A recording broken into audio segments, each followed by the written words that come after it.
Year के विषय chem subject chemistry paper first in organic chemistry.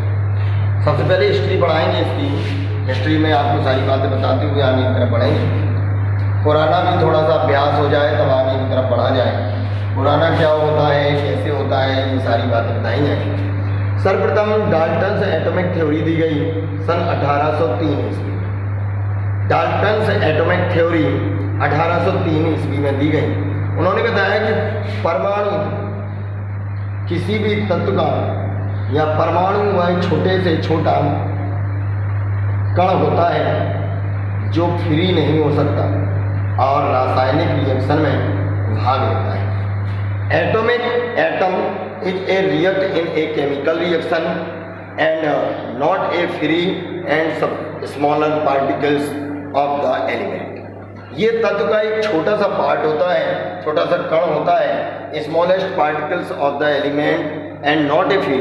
ये फ्री कभी नहीं हो सकता और ये केमिकल रिएक्शंस में भाग लेता है to participate into the chemical reaction. अब इसके लक्षण की बात आती है, कैरेक्टर्स की बात आती है कि परमाणु में कैरेक्टर क्या होते हैं। ये जो डेफिनेशन बताई गई ये डाल्टन्स ने बताई है। डाल्टन ने यह भी कहा था कि इसको डिवाइड नहीं किया जा सकता है एटम को। Atom not is divided into any parts. ये सबसे छोटा कण उन्होंने बताया था, इसे बांटा नहीं जा सकता किसी भी प्रकार से, तो अविभाज्य कण कह दिया था उन्होंने। इसी के बाद इसके लक्षण की बात आती है। कहते हैं, हमने एक ट्रिक से इसे लिख दिया है, लिखा हुआ है, परमाणु कहता है अविनाशी हूँ, समान तत्व में समान हूँ, भिन्न तत्व में भिन्न हूँ, संयुक्त हुआ तो अणु हो जाऊंगा। अविनाशी हूँ, समान तत्व में समान हूँ, भिन्न तत्व में भिन्न हूँ और मिल गया तो अणु हो जाऊंगा। अणु की खोज एवोगैड्रो नामक वैज्ञानिक ने की थी और परमाणु की खोज डाल्टन्स ने की थी। डाल्टन्स ने परमाणु को परमाणु के नाम से जाना था।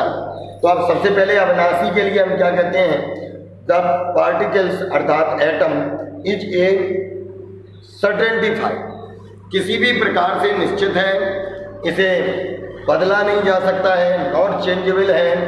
परमाणु जो है वो नॉट चेंजेबल है, उसका जो एटॉमिक मास है वो नॉट चेंजेबल रहेगा।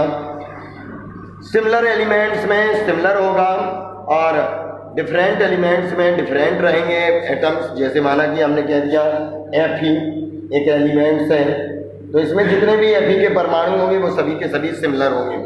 अगर हम लोगों ने कोई तत्व कह दिया है भिन्न तत्व में भिन्न है, अर्थात हमने कहा कार्बन और ऑक्सीजन, तो कार्बन के परमाणु अलग होंगे और ऑक्सीजन के परमाणु अलग होंगे। तो भिन्न तत्व में भिन्न है, different element in the different. And compound अगर कंपोनेंट के रूप में आ जाए, यदि मिल जाए, जुड़ जाए, ऐड हो जाए तो वो अणु बन जाता है। मॉलिक्यूल्स कहने लगते हैं उसको, जैसे हम लोग कहने लगे CO2। हमने C को और O को मिला दिया है तो CO2 हो गया है, तो ये संयुक्त अणु के रूप में आ जाएगा, संयुक्त परमाणु के रूप में आया, जिसे अणु कहा जाएगा। इसके बाद बात आती है, इसके बाद आगे जब हम लोग बढ़े तो एटम के बारे में आया। कई वैज्ञानिकों ने बताया कि एटम को डिफर्ड किया जा सकता है, डिवाइडेड किया जा सकता है। डिवाइडेड करने में उन्होंने 3 प्रकार के पार्टिकल्स उसमें बताए। एक बताया उन्होंने इलेक्ट्रॉन, प्रोटॉन और न्यूट्रॉन, जिसमें आगे चल के आप थ्योरी पढ़ेंगे। अंदर की तरफ होता है न्यूक्लियस और बाहर की तरफ होती है outermost cells. In outermost cells में इलेक्ट्रॉन रहते हैं, अंदर की तरफ होता है नाभिक, बाहर की तरफ होती है बाह्यतम कक्षा। बाह्यतम कक्षा में होते हैं परमाणु और इसमें होते हैं नाभिक। नाभिक में आपके पास रहता है प्रोटॉन प्लस न्यूट्रॉन और आउटर मोस्ट सेल में रहता है इलेक्ट्रॉन। तो ये इलेक्ट्रॉन, प्रोटॉन, न्यूट्रॉन है।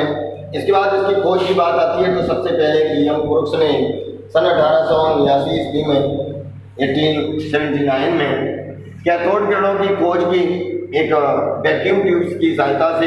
इसी के साथ में सन 1897 में अर्थात 1897 में J.J. थॉम्सन ने इसकी खोज की, इलेक्ट्रॉन की। इलेक्ट्रॉन का नाम स्टोनी ने दिया था। नाम किसने दिया है, डिस्कवर्ड किया, नेम स्टोनी ने दिया है। And charge discovered by William crooks. William crooks ने इसका जो चार्ज है वो मिल्कन ने बताया है। तेल की बूंदों में मिल्कन ने बताया है सबसे पहले इलेक्ट्रॉन का चार्ज। इसके बाद प्रोटॉन की बात आती है। सन 1886 में गोल्डस्टीन ने पॉजिटिव रेज की खोज की।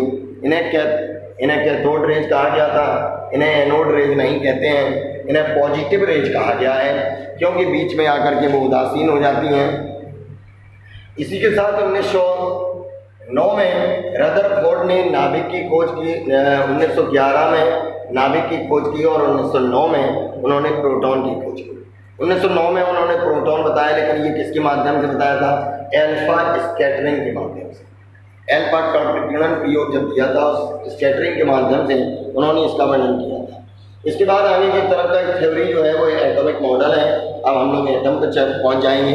हमने उसके अवयव बता दिए हैं, पार्टिकल्स बता दिए हैं। इसी के बीच में हम लोगों ने क्या क्या खोज कर ली? आइसोटोप्स खोज लिए जिन्हें समस्थानिक कहा जाता है। आइसोबार हमने खोज लिया जिन्हें समभारिक कहा जाता है। आइसो इलेक्ट्रॉनिक खोज लिया जिसे सम इलेक्ट्रॉनिक कहा जाता है।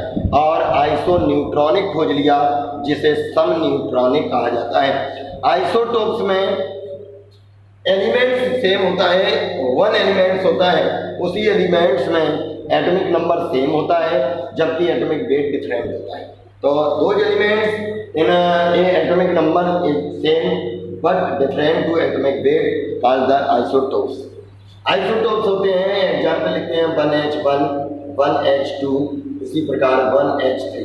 कार्बन के लिए भी लिख दिया जाता है 6C13, 6C14। ये कार्बन 14 कार्बन डेटिंग में यूज किया जाता है। ये ड्यूटेरियम है, ये ट्राइटियम लिखा जाता है। इसके बाद बात आ जाती है आइसोबार की। आइसोबार में डिफरेंट एलिमेंट्स होते हैं। तो in the different element atomic weight is same but different to the atomic number. परमाणु भार समान होता है परंतु परमाणु क्रमांक भिन्न भिन्न होता है भिन्न भिन्न तत्वों में। डिफरेंट एलिमेंट्स में एटॉमिक वेट जो होता है वो सेम होता है और एटॉमिक नंबर जो होता है वो डिफरेंट होता है। भिन्न भिन्न तत्वों में परमाणु भार समान होता है जबकि परमाणु क्रमांक भिन्न भिन्न होता है, उन्हें समभारी कहते हैं। इसके बाद बात आती है आइसो इलेक्ट्रॉनिक की। तो आइसो इलेक्ट्रॉनिक में इलेक्ट्रॉन कैसे होते हैं? सेम होते हैं। इसी प्रकार से आइसो न्यूट्रॉन में आता है। आइसो न्यूट्रॉनिक में न्यूट्रॉन जो होते हैं वो सेम होते हैं। ये अब बात करते हैं हम लोग आइसोबार्स के एग्जाम्पल की।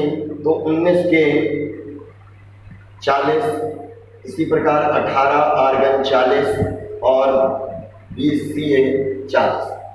इसी प्रकार आइसो इलेक्ट्रॉनिक की अगर हम लोग बात कर लें तो आइसो इलेक्ट्रॉनिक में हो जाता है Na+, Mg++ और Al3+। इसी प्रकार H-, O-, N-। तो इसमें आयंस भी हो सकते हैं और एटम्स भी हो सकता है। इसी प्रकार इसमें नियॉन भी इसके साथ रहेगा। सभी में 10 इलेक्ट्रॉन पाए जाते हैं, सभी में 10 इलेक्ट्रॉन होते हैं, इसलिए ये सभी आइसो इलेक्ट्रॉनिक हैं। इसी के बाद इसमें बात आ जाती है 6C13 आ जाता है और 7N14 हो जाता है। जब इन दोनों को घटा लेंगे आप न्यूट्रॉन कैसे निकलते हैं? एटॉमिक मास से आप डिफरेंट कर देते हैं। जैसे ही आप घटाएंगे इसको परमाणु क्रमांक को, एटॉमिक नंबर को, तो आप क्या कहते हैं? इसका 13 होता है। 13 - 6 = 7 हो जाएगा। इसके लिए 14 - 7 तो 7 हो जाएगा। दोनों के न्यूट्रॉन 7 निकलेंगे, इसलिए ये सम न्यूट्रॉनिक हो जाते हैं, आइसो न्यूट्रॉनिक। इसके बाद बात आती है एटॉमिक नंबर की। एटॉमिक नंबर की खोज मोंजिलेनी की सन 1913 ईस्वी में तथा रियंजन ने सन 1895 ईस्वी में इसे सर्वप्रथम अपने प्रयोग द्वारा बताया था। बाद में 1913 में मोंजिलेनी ने बताया कि तत्वों के physical and chemical property and based to the atomic number होते हैं, मतलब एटॉमिक नंबर पर बेस कर हो जाते हैं। न्यूट्रल में अर्थात उदासीन में Z = P P = E होता है, मतलब एटॉमिक नंबर प्रोटॉन्स के बराबर और प्रोटॉन्स इलेक्ट्रॉन के बराबर होते हैं। जबकि चार्ज अगर है एलिमेंट पर पॉजिटिव या नेगेटिव चार्ज है तो Z = P होता है परंतु नॉट इक्वल टू E आ जाता है।